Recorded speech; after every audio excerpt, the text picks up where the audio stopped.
just a quick thank you for having me to Ken and Lisa. I got in yesterday, came to drinks as you do straight away. Let's just scrap all their first day, just go straight to drinks.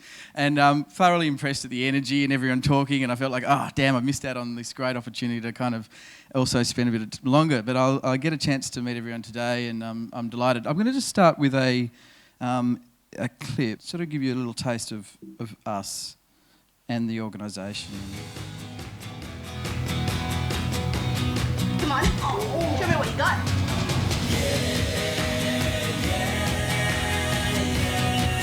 Does the Prime Minister know about this?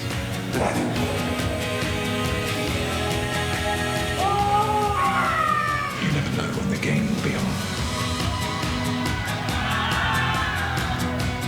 So are you in my film or am I in your film? I don't know. Cheap shadows. Cheap shadows. That is nothing short of an absurdity. You need to trust me.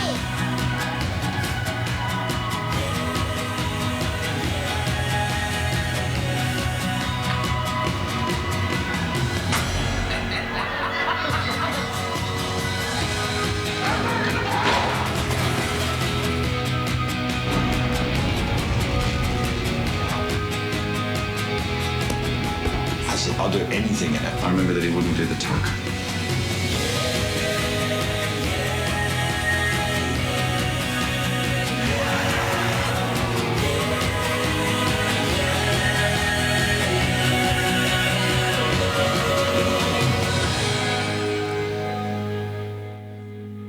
Got to start with a few clips.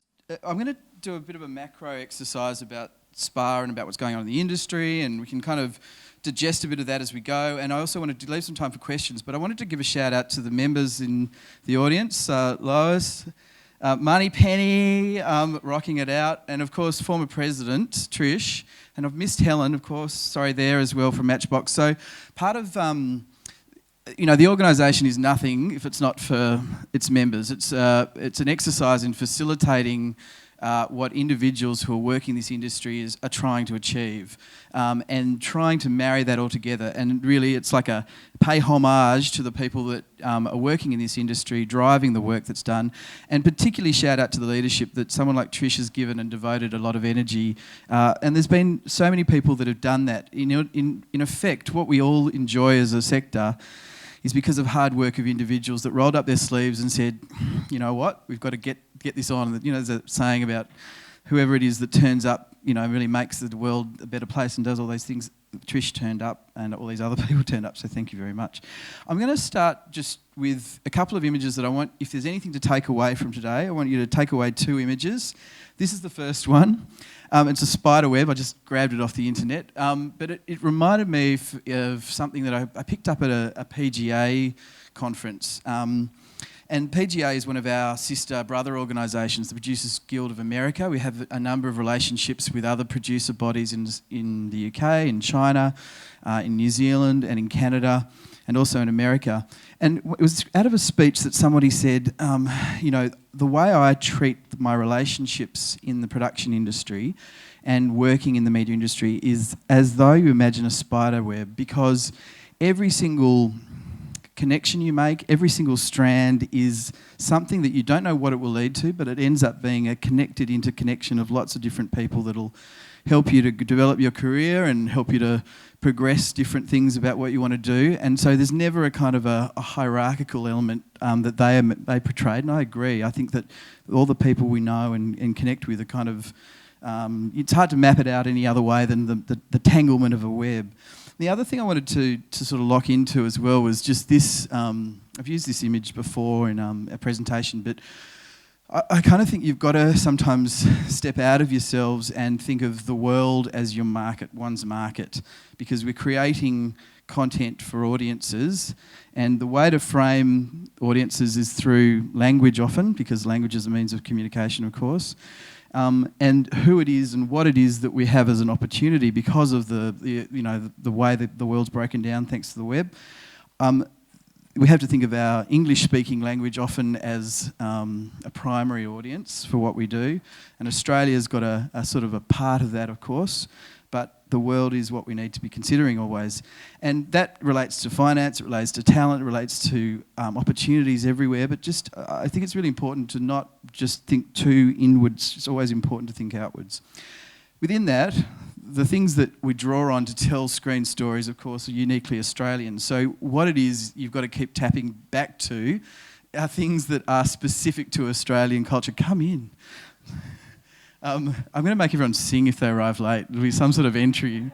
And the sort of unique experience that we've shared, but that people distinguish around us are the things that I think one needs to take outwards in their communication of what that is. 'Cause otherwise, if we're telling everyone else's stories, that's one aspect, but telling our own stories and finding something that's uniquely Australian is critical. You know, there's sort of the interesting things that we're finding in that broader context. And I always think that this is an image I really like because it sort of reminds me that we've always needed to photograph and film ourselves, for however backwards we look, and culture today is no different from that. So capturing who we are, what we do, existed for a long time. And the other thing, I like this image as well. I've used this image before because it's also trying to, in everything you're doing, finding what it is that an audience is trying to take you towards, because you're servicing audience.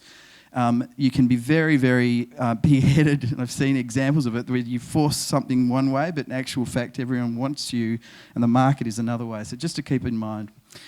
I'm going to just do a second clip that sort of breaks down who we are a little bit more. Hundreds of businesses in Australia create screen content. We come in all shapes and sizes.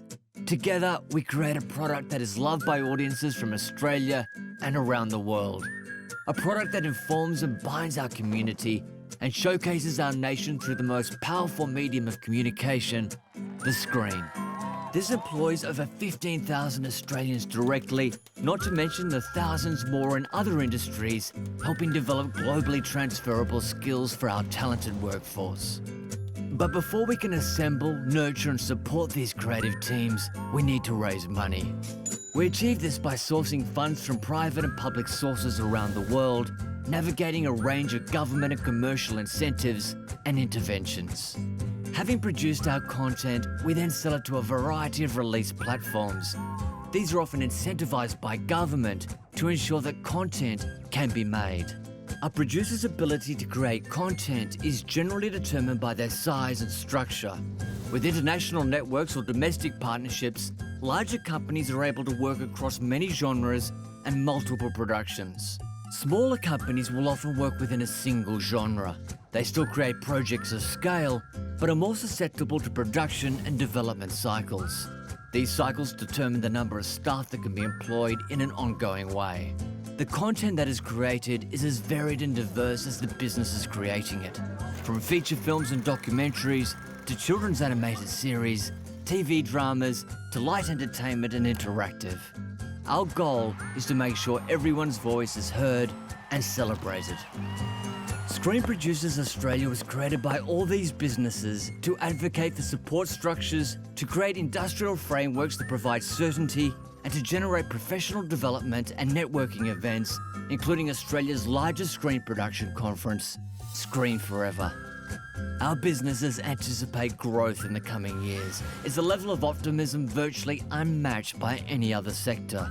To achieve this, it's crucial that we can increasingly tap into international markets and opportunities.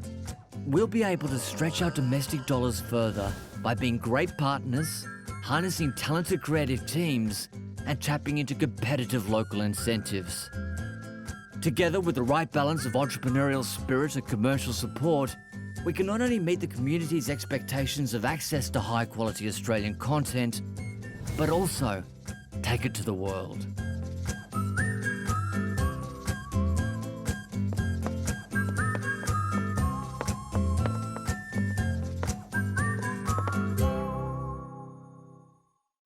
I don't want to dwell too much on things that you may have already been sort of across from other people's presentations, but this is my sort of visualisation for too often to government and other people about what producing is.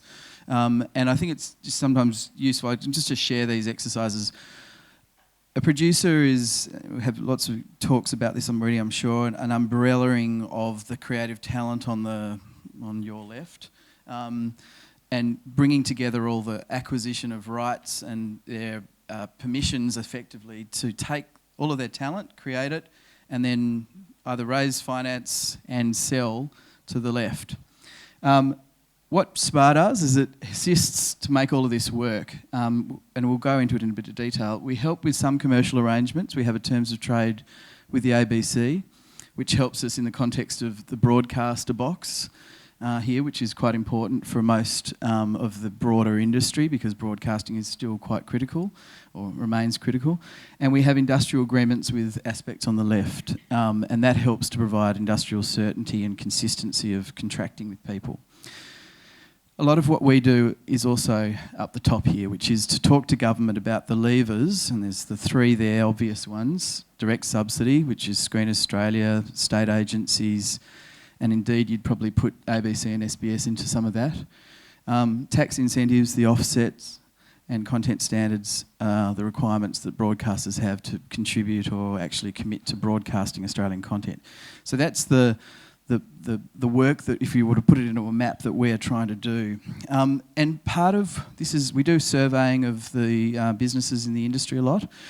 And this is one of a number of questions, but it was really about barriers to growth for producers. If we sort of aggregated all of the different participants in the industry, and you'll see there that people are the biggest thing they're trying to do, and probably the biggest thing you're all trying to do in this room is raise money, because you can't really do much to hire people to be professional about the way you're operating unless you can raise money. And if you just sort of focus on those four things, that means that there's a lot of the obstacles to production, obstacles to growth is in raising capital. So part of what we're thinking as an organisation to support people is to think about how can we help them to do that.